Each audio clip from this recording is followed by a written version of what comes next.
She laughed, loud, shrill, ugly.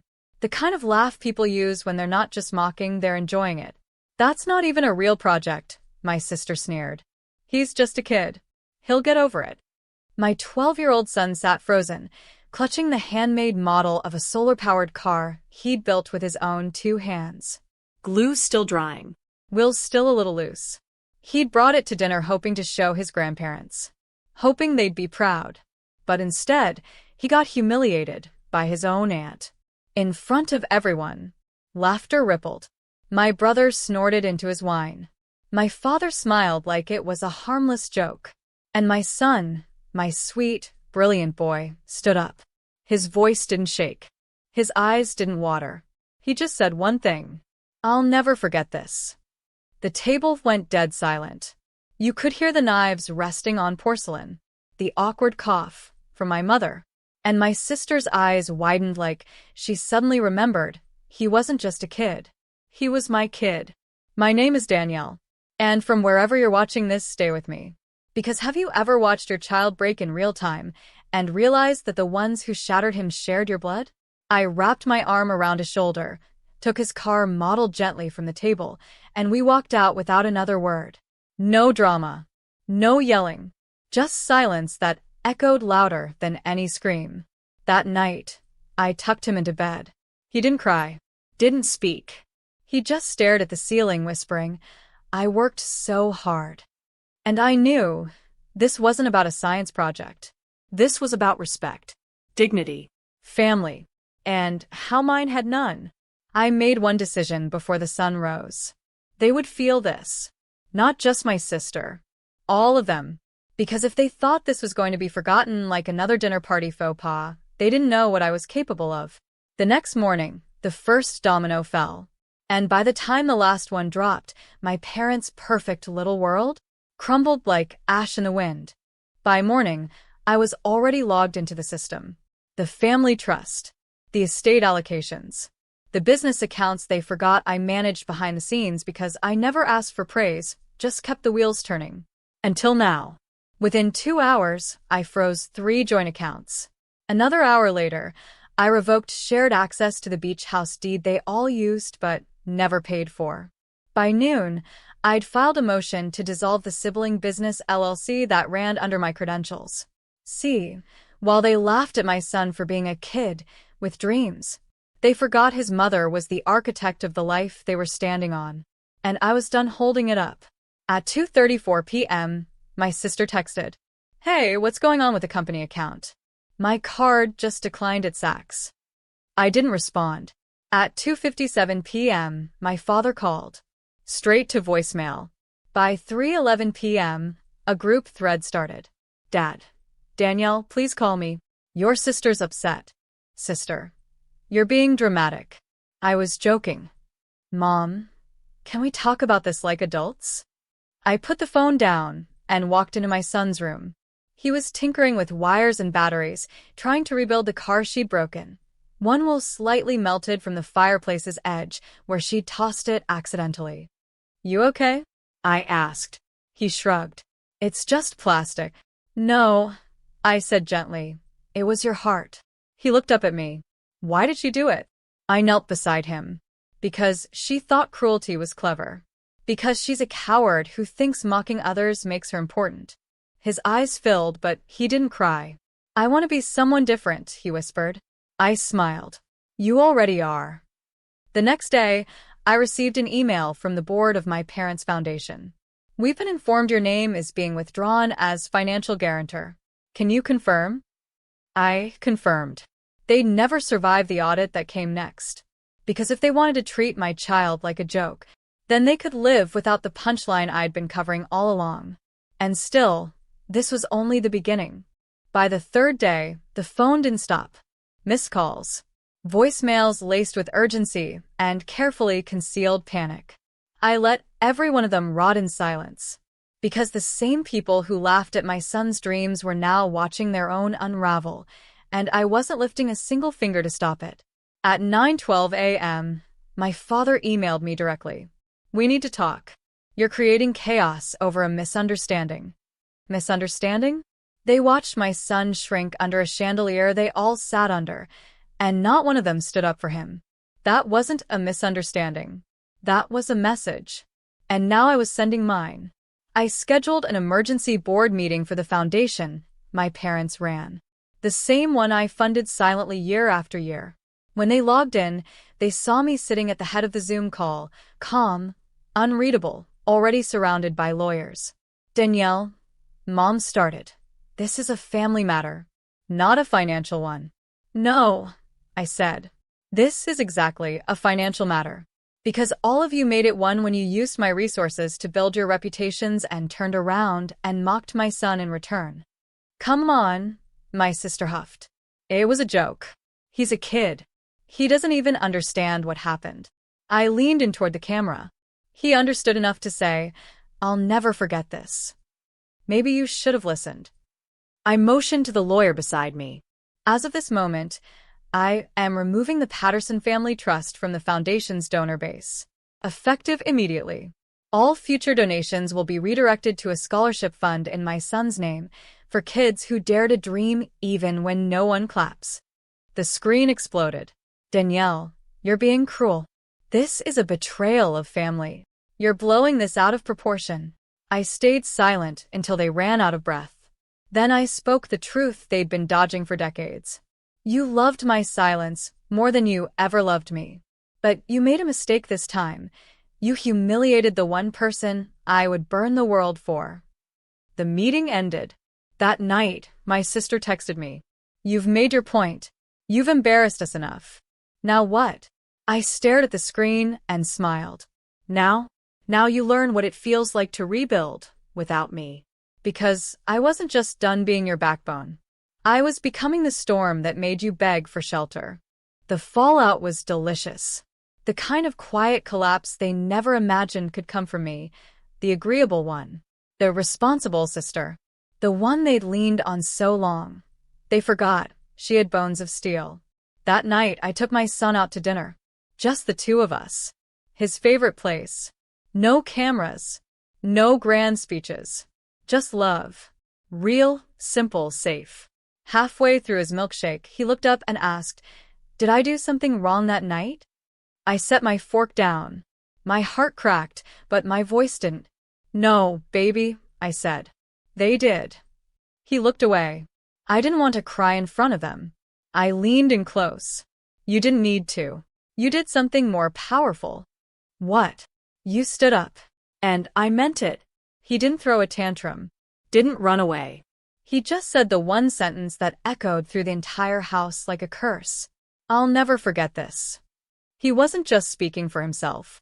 He was speaking for every child who'd ever been belittled by people who were supposed to protect them. And now? The protectors had become the exiled. By morning, my sister's boutique, built on a trust she never earned, was shuttered. I had revoked the silent partnership I'd held in her business. The one I never bragged about because family helped family, until family laughed at mine. Brandon, her husband, sent an email titled, Come on, Danielle. Don't punish everyone for one mistake. I forwarded it to my attorney with a single line. This is not punishment. It's accounting. My father tried to salvage what was left. Called in favors. Scheduled a neutral dinner to discuss things. I sent a message back. If you can sit through watching your grandson be mocked and do nothing, then you can sit through the consequences too. My mother, always the strategist, sent flowers. The card read, We all make mistakes. Please don't let this destroy everything. I returned them. No card. No message. Just silence, my new language. Because sometimes love isn't loud. Sometimes it's boundaries made of titanium. And my son? He was finally smiling again. Because he knew. He knew his mom didn't just hear him. She moved mountains for him. And I wasn't finished. The newspapers picked it up first. Small column. Local business section.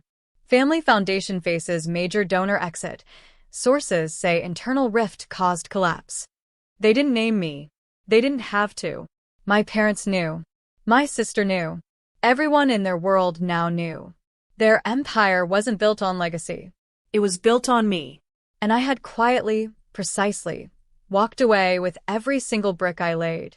I was making breakfast when my phone buzzed. A message from my father. I know we've been silent too long. We're ready to talk.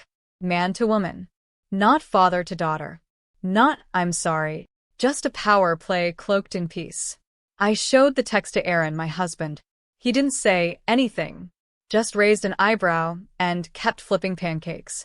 That was enough. Later that day, my lawyer confirmed the final paperwork had cleared. I was no longer tied to the family trust, the LLCs, or any shared property. Not legally. Not financially.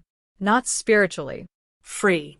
That afternoon, I walked into my home office, walls lined with photos of my son, awards, newspaper clippings of charities I built with my own hands, and opened a folder I'd been building for weeks. The name on the cover? Project Orion, a scholarship fund dedicated to kids like mine. Kids with big dreams and small voices. Kids who deserve yes where they've always heard not yet. I funded it with the exact amount I pulled from my family foundation. To the dollar. Every cent they used to prop themselves up now belonged to children who deserved it. And my son? He'd be the first face on the website, holding the solar-powered car we rebuilt together. The same one they laughed at. The same one now featured in a science magazine for middle school innovators. When I showed him the site, his eyes lit up. "This is for me?" he asked. "For you," I said. "And every kid they ever ignored." He hugged me so tight, I could barely breathe. "You didn't just get revenge," he whispered. "You made it matter." And he was right. This wasn't just about teaching my family a lesson. This was about rewriting what family should mean. The invitations came a week later. Glossy envelopes. Gold embossed. Expensive as guilt. Join us for the Patterson Family Gala, a night of unity and giving. Unity? They were desperate. The annual gala was their pride, their pageant, their chance to show the world how generous they were, with money that never belonged to them. But this year, the guest list had holes. The venue had changed. The sponsors were pulling out, quietly, carefully, because I had always been the bridge they walked across to respectability. And now that bridge had burned. My mother called that night. Not to apologize. To perform. "Danielle," she began, "I know you've made your point. And we're trying to reflect." "Reflect," I said. "Or repair the PR damage?" She sighed. "Your sister didn't mean it. And your father, he's never been good with emotions. We're old, Danielle. We're trying to keep the family from falling apart." I smiled coldly. "It already has. I'm just choosing not to live in the rubble." A pause. "Then, will you come? To the gala?" I almost laughed. "You want me to walk into a room you built on the back of my silence and pretend we're whole?" "We just need your presence," she said softly, "to remind people we're still us." There it was. They didn't miss me. They missed the image of me. The reliable daughter.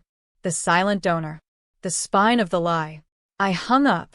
And for the first time in years, I didn't feel guilty about it. Instead, I sent out invitations of my own. Not for a gala. For a launch. Orion Rising, a night for young inventors.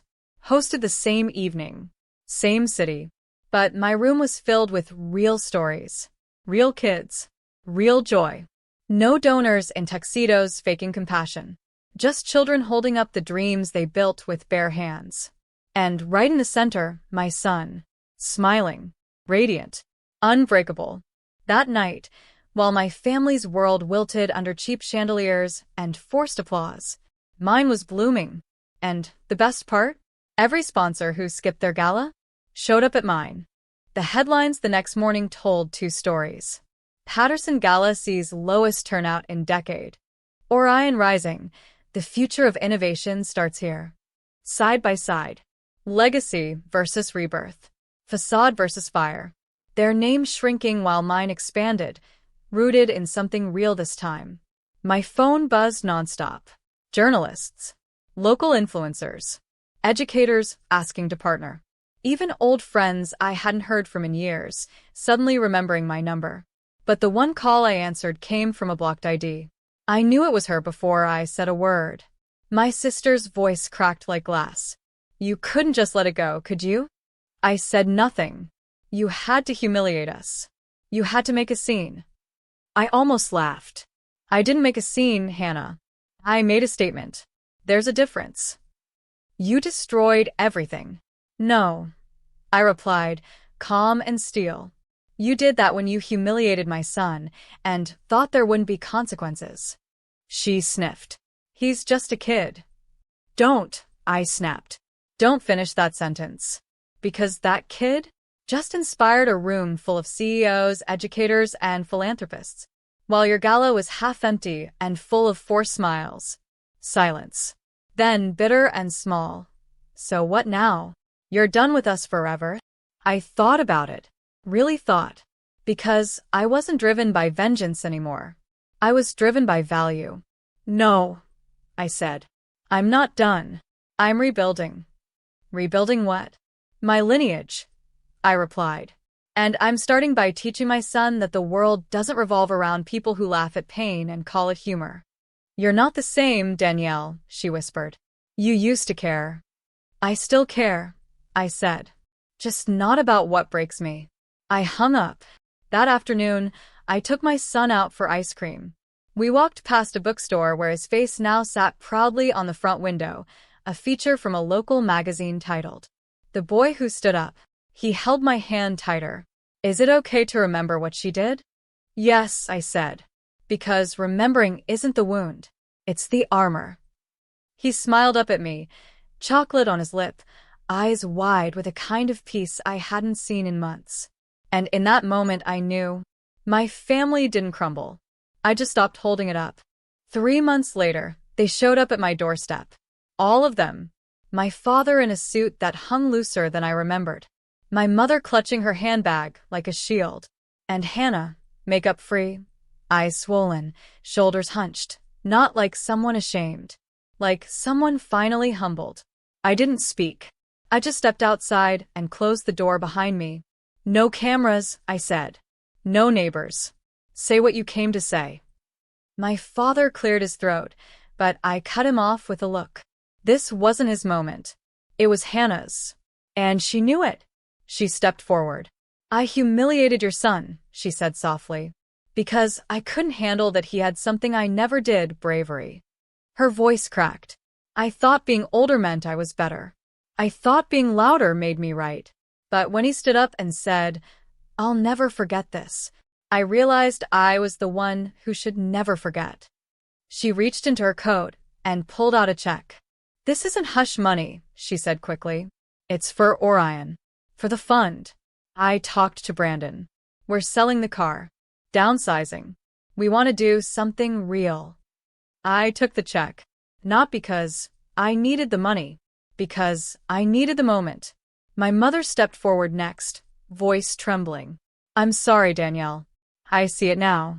The years we leaned on your strength like it was infinite. The way we dismissed your son, it wasn't just a joke. It was a betrayal. She reached for my hand. I didn't flinch, but I didn't hold it either. I don't hate you, I said. I just stopped making space for the version of you that hurt us. Dad finally spoke. We'd like to come to the next Orion event, if that's allowed. I stared at him. At the back, I said. You can sit at the back and listen. They all nodded. No protest. No excuses. Just acceptance. And that was enough for now. Later that night, my son stood on a school auditorium stage, holding a microphone in one hand and the rebuilt car in the other. Someone once told me, he said, that pain doesn't make you weak, but standing up in pain, that makes you unforgettable. The room rose to its feet. Applause thundered, and in the very back row, my family stood too, silent, reverent, finally small. Not because they were less, but because I had grown. And I wasn't shrinking again for anyone.